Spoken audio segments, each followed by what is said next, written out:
Okay, so today we're going to talk about the wall darts. These are a very interesting trap style. It's not as powerful as some of the other traps, but it has some utility that makes it very, very valuable in the right situations.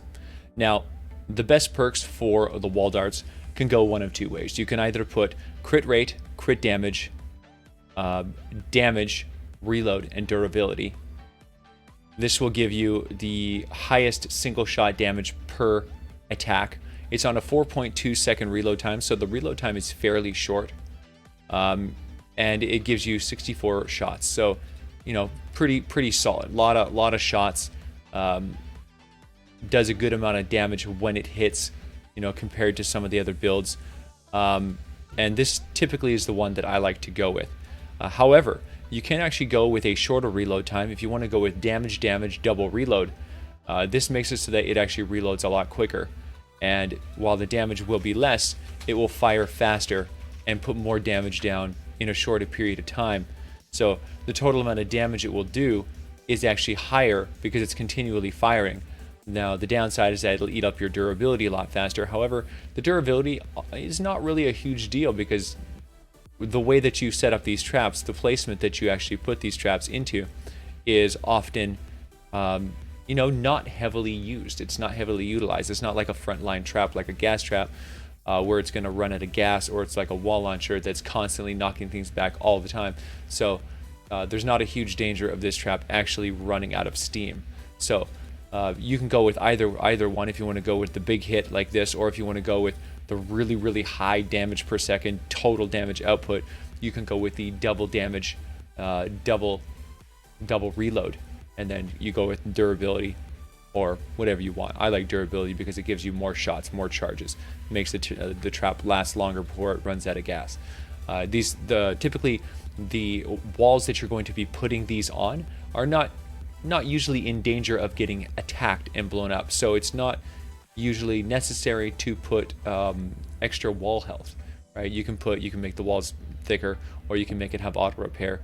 Those are not really they're not highly used. This is not a danger zone trap. This is kind of like sits off on the side and then contributes damage when enemies walk into its path.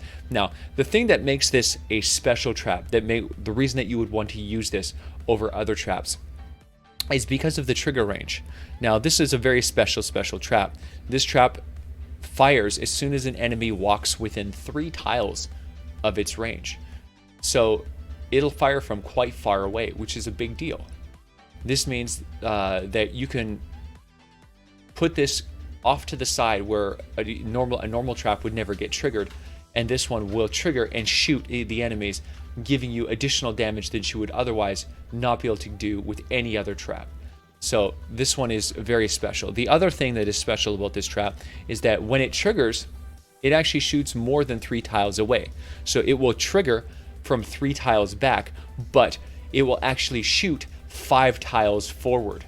So as soon as an enemy walks into its range at 3 tiles, it'll shoot into the enemy, hit the enemy, and it will keep going for an extra 2 tiles, hitting the enemies behind that enemy as well.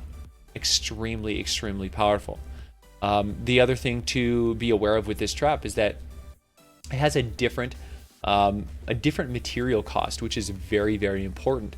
I found myself using this heavily in Fortnite matches because it did not use up any of the trap materials that you would normally be using on the gas trap. The gas trap being your #1 trap. So any trap that you can craft that doesn't eat up the materials that infringe on the gas trap automatically becomes a major contender and a major point of interest for actual use in your designs. So the wall dart is by no means a garbage trap. This is, as you know, it's a solid trap, and if I ever want to go really hard on my base, this will actually be a relevant trap that I will use in every single defense if I'm going all out. Now, the best placement for these traps is definitely in the corners. So if you build a base and then you build a wall around that base, like you will always see my bases constantly have like a 1x1 or a 3x3, and then walls around that and a roof around that. So yeah, I build like a trap zone around my core structure. Now, these ones work best in the corners because you put corners on the outside of your main structure. So when you put the wall dart in the corner, it will trigger any enemy that walks in front of it. Like the whole structure will be vulnerable. So when an enemy, say you have a 3x3, like a retrieve the data or an evacuate the shelter or any of those, it's a 3x3 wide, right? So then the launchers will be an extra one out in the corners. So it will trigger if you walk anywhere within 3. So it'll cover over half of the entire structure. However, if you're using this on a retrieve the data, now you got a 1x1, and these extend out 1. So these will actually, the corners will actually shoot 3 forward, touching the other corner traps. So they get complete full coverage all the way across. So either way, they're extremely effective. If you can actually have coverage in corners covering the front of your base, every time something triggers, it will shoot across the entire front wall of that base, hitting all the enemies that are in a line and doing an excellent amount of damage to the entire crowd. So wall darts are extremely effective. Now, these things are out. Another thing to be aware of is that these are very similar to the new broadside trap. The broadside trap triggers exactly the same as this: 3 back and fires up to 5 deep. But the broadside only really achieves its maximum damage by bouncing back and forth and hitting multiple times, whereas this one hits harder, as a single hit with piercing that goes straight through. So this is still a very, very effective trap, and it has perfect clearance. You're not going to bounce off of things or ricochet off of terrain or whatnot. This is going to shoot just a straight shot, hit everything within 5 in front of it, and brilliant. It's a brilliant trap. I love this trap. I love the material cost for this trap. It's very easy to craft. It has planks and twine, both of which you get from trees, and then mechanical parts, which you can easily get by farming cars. So the mechanical parts can be a little expensive, depending on if you use this a lot. However, in my situation, I end up having quite a large stockpile of excess mechanical parts, so I'm able to make these traps very easily because I always have a surplus of the materials. So that's the nice thing about this one, is the material cost makes this a very, very usable trap, and you can use it on any build that you want.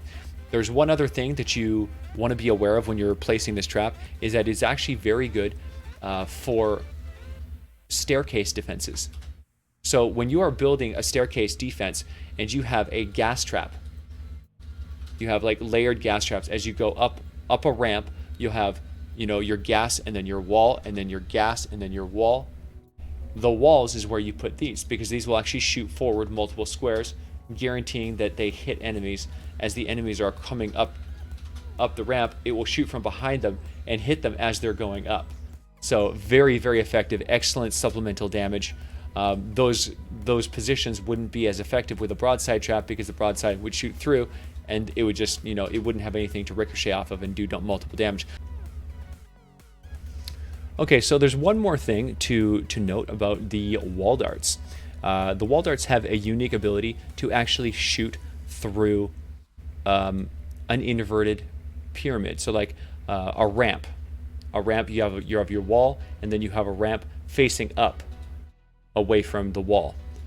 This kind of creates a double wall barrier to block enemies from coming in, which you can combo with floor launchers to knock the enemies away from the base. The wall darts have the unique ability to be able to shoot directly through the ramp that is completely covering it. So it's one of the few traps that actually has the ability to shoot through walls in this one situation. So if you actually want to go and create a ramp defense with a wall launcher underneath and stick a wall dart behind it, the wall dart can actually shoot through the ramp, dealing damage to enemies all the way 5 tiles away in that line. So insanely effective and hilarious to watch. And yeah, just one more trick that you can add to your trap arsenal. So this is definitely the trap to use in a variety of very, very niche situations, that if you are very trap minded like myself, you will find lots of clever ways to fully utilize the potential of the wall dart trap. All right, guys, I really hope that you found this comprehensive review of the wall darts helpful and effective. Thank you so much for watching, guys. Thank you for thank you for helping me grow this YouTube channel and share my videos. And I couldn't do this without you guys. We've been blowing up, and it's all because of you. You guys have been so supportive and coming back to watch all my videos. Thank you so much for for watching. Thank you for sharing with your friends, and thank you for having my back, guys. If you have any comments, leave a comment down below, and I'll be happy to respond, and let me know what kind of videos you want me to do next time. Catch you guys later.